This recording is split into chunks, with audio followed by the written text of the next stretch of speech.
Hola, mi nombre es Catherine Pérez Girón del curso 11.1 y hoy les voy a exponer sobre la cultura griega. El concepto general es que la cultura griega antigua era una cultura eminentemente marítima, dado su emplazamiento en el corazón del Mediterráneo, de fuerte talante comercial y expansivo. Se organizaba político-socialmente en ciudades de estado, llamadas polis, las principales de las cuales fueron Atenas, Esparta, Corinto y Tebas.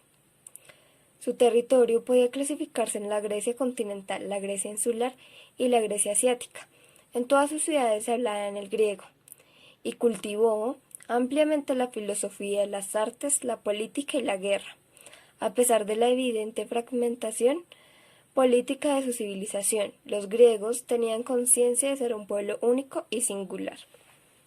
Seguimos con las características.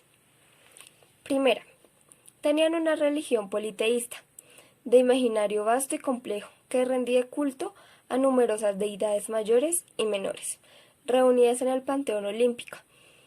Eran lideradas por Zeus, dios padre de los cielos, junto a sus hermanos Poseidón, dios de los mares, y Hades, dios del inframundo.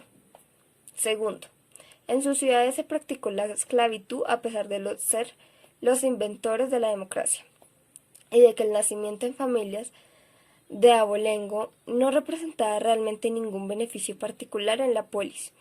Los esclavos solían ser cautivos vencidos durante la guerra, o ciudadanos que infringían las leyes y eran apresados.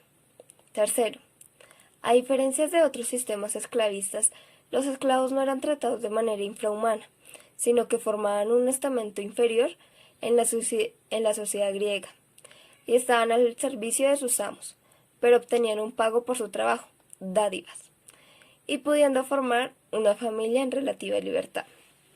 Siguiente, el contexto cultural. No existe una fecha fijada o incluso algún acuerdo sobre el periodo en que se inició y terminó la cultura griega antigua. La tradición histórica sitúa a toda la historia griega anterior al Imperio Humano como perteneciente a este periodo. Los historiadores usan el término con Grecia antigua de modo más preciso. Algunos escritores incluyen el periodo minoico y el periodo micénico, entre 1600 a 1100 a.C., dentro de la cultura de la Grecia antigua, mientras que otros argumentan que estas civilizaciones eran las diferentes de las culturas griegas posteriores, que deben ser clasificadas por separado. Tradicionalmente, la historia de la cultura griega antigua abarca desde los primeros Juegos Olímpicos en el año 776 a.C.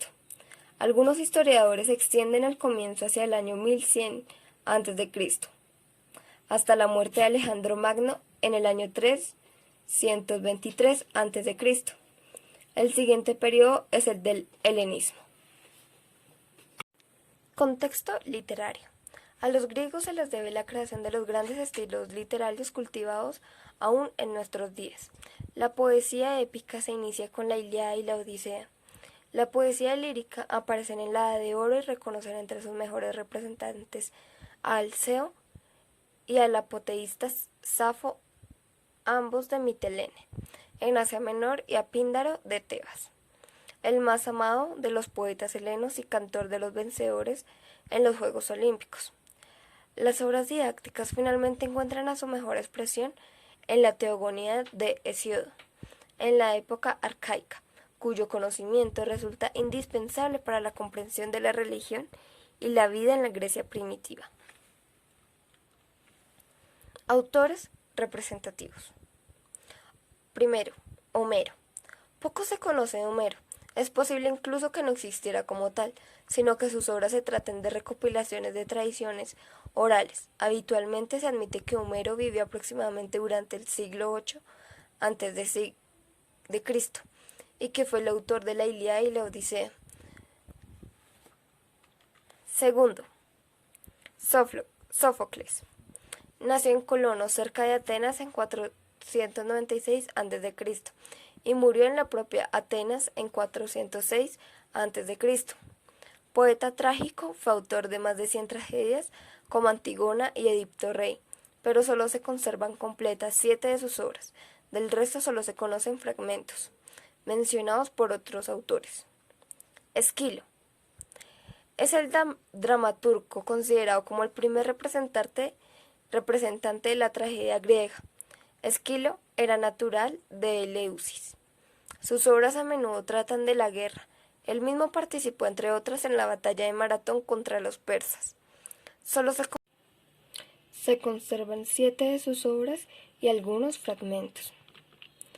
Muchas gracias por su atención. He finalizado.